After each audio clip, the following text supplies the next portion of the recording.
Zacharia George, അതാണ് ഞങ്ങളുടെ പ്രതിനിധി KV ബൈജു തന്നെ സൂചിപ്പിച്ചു. ഈ 2025 ന്യൂസ് 18 പോലെയുള്ള ഒരു സംഘത്തിന് പോലും അവിടേക്ക് എത്തിപ്പെടാൻ പറ്റുന്നില്ല. അവിടെ എത്തിപ്പെടുമ്പോൾ ഭീഷണികൾ ആണ് ഉണ്ടാകുന്നത് എന്ന് വളരെ അത്ഭുതകരമായി താങ്കൾക്ക് തോന്നുന്നുണ്ടോ? ഇതിപ്പോൾ ഈ കർണാടകമാണ് സ്ഥലം. അവിടെ പല രാഷ്ട്രീയ പാർട്ടികൾ മാറി മാറി അധികാരത്തിൽ വന്ന പശ്ചാത്തലമുണ്ട്. ഇവരെ റൈറ്റ്. ശ്രീ വിനോദ്, ഞാൻ താങ്കളിലേക്ക് വരാം. ശ്രീ സക്കറിയ ജോർജിലേക്ക് കൂടി ഒന്ന് പോകേണ്ടതുണ്ട്. താങ്കൾ പറഞ്ഞ അതേ സംശയം തന്നെയാണ് ഞാൻ സക്കറിയ ജോർജിലേക്ക് ഉന്നയിക്കുന്നത്.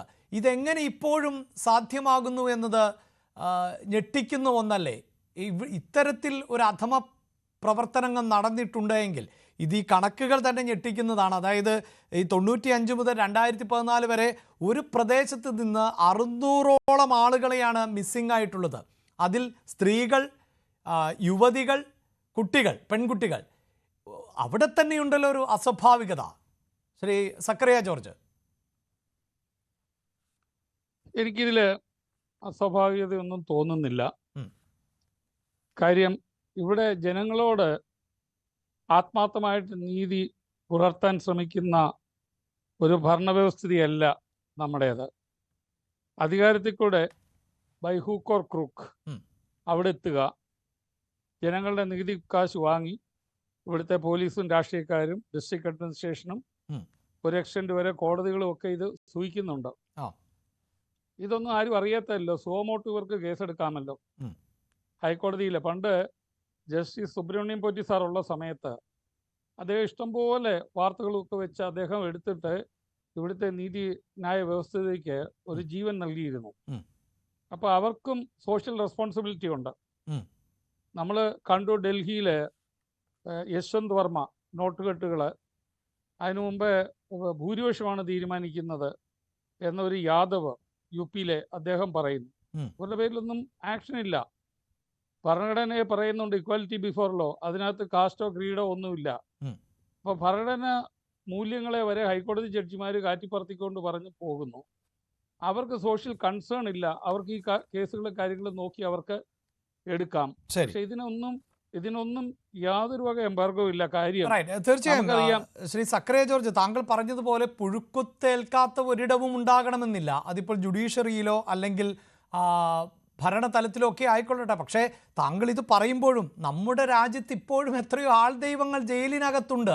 ഇതിലും വലിയ സ്വാധീനമൊക്കെ ചെലുത്താൻ ശ്രമിച്ചവർ, സ്ത്രീകളെ വേട്ടയാടിയവർ, ബലാത്സംഗം ചെയ്തവർ ഈ കേരളത്തിൽ പോലും ഉണ്ടല്ലോ അത്തരത്തിൽ ആളുകൾ ജയിൽ ശിക്ഷ അനുഭവിക്കുന്നവർ. അപ്പോൾ ഏതെങ്കിലും ഒരു ജാതിയുടെയോ മതത്തിൻ്റെയോ വർണ്ണത്തിൻ്റെയോ രാഷ്ട്രീയത്തിൻ്റെയോ അല്ലെങ്കിൽ വിശ്വാസത്തിൻ്റെയോ പേരിലൊക്കെ മുതലെടുക്കാൻ ശ്രമിച്ചവരെ തുറങ്കലിലാക്കുന്ന ഇടവുമുണ്ടല്ലോ നമ്മുടെ രാജ്യത്ത് ധാരാളമായി.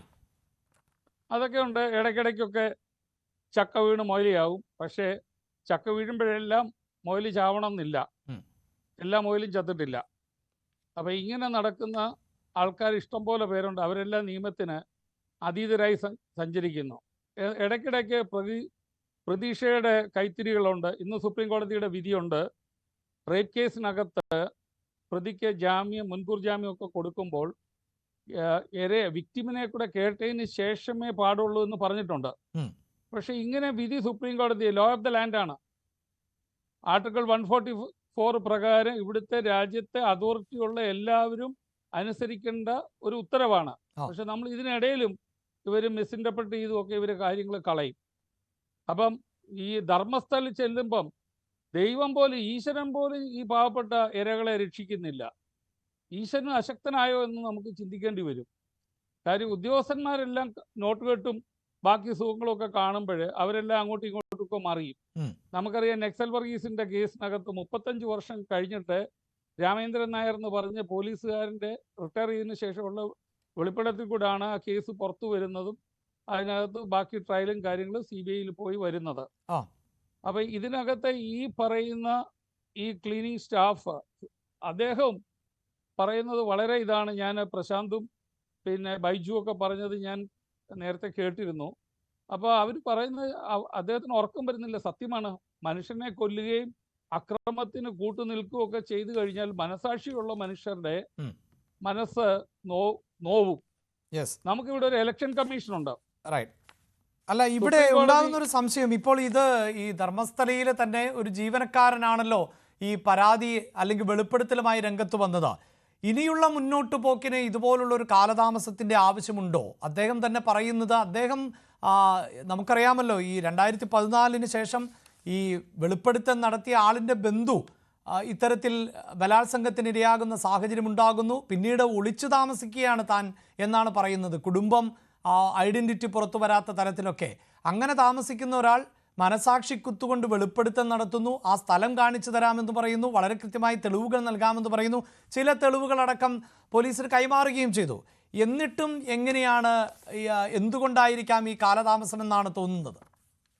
അല്ല, ഉദ്യോഗസ്ഥന്മാരൊക്കെ അവരുടെ സ്വഭാവം രീതികളുണ്ട്. മാംഗ്ലൂരിലുള്ള AJ ഹോസ്പിറ്റലില് ഒരു ഫൈനൽ ഇയർ MBBS മലയാളി കുട്ടി കൊല്ലപ്പെട്ടു. അദ്ദേഹത്തിന്റെ പിതാവ് അഡ്വക്കേറ്റ്, അമ്മ ഡോക്ടറുമായിരുന്നു.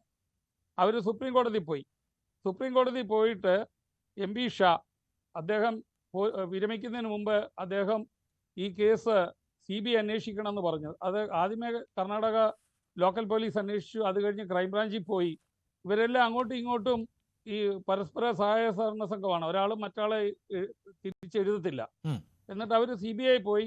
MP ഷാ ഈ കുടുംബത്തിന്റെ പിന്നെ ഇതിനു വേണ്ടി നഷ്ടപരിഹാരം 1 ലക്ഷം രൂപ കൊടുക്കാൻ പറഞ്ഞു. അവരുടെ പേരിൽ കൊടുത്ത ഒരു കള്ളക്കേസ് പിന്നെ ചാർജ് പിന്നെ ക്വാഷ് ചെയ്തു. എന്നിട്ട് CBIയോട് അന്വേഷിക്കാൻ പറഞ്ഞു. CBIയിലെ മലയാളിയെ ഒരു SP, ഇന്ന് അദ്ദേഹം DIG ആയിട്ട് ഒരിടത്ത് കമ്മീഷണറായിട്ട് വിരാജിക്കുന്നുണ്ട്. അദ്ദേഹം അന്വേഷിച്ചിട്ട് ആ കുടുംബത്തോട് പറഞ്ഞത് എന്താണെന്ന് ചോദിച്ചാൽ, ഇത് പഴയ കേസല്ലേ എന്ന്. കാക്കയ്ക്ക് തൻകുഞ്ഞ് പൊൻകുഞ്ഞ്, പഴയതാണോ പുതിയതാണോ, മരിച്ചവരെ ഇപ്പം ഇതിലെ 80s നടന്ന കേസുകൾക്ക് വേണ്ടി ആൾക്കാർ നിൽപ്പുണ്ട്. അപ്പൊ എന്തുകൊണ്ട് നമ്മുടെ സഹജീവികളോട് ഈ ഉദ്യോഗസ്ഥന്മാർ നീതി പുലർത്തുന്നില്ല? അവര് ശക്തരുടെ മുമ്പില് വാല് ചുരുട്ടി അവർ ഇരിക്കുവാണ്.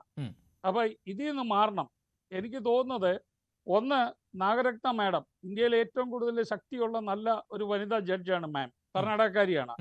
ഇനിയും അധികം വർഷങ്ങൾക്കകം മാഡം ഇന്ത്യയിലെ ആദ്യത്തെ സുപ്രീം കോടതി ചീഫ് ജസ്റ്റിസ് ആകാൻ സാധ്യതയുള്ള വ്യക്തിയാണ്. മാം ഒക്കെ ഇടപെടണം.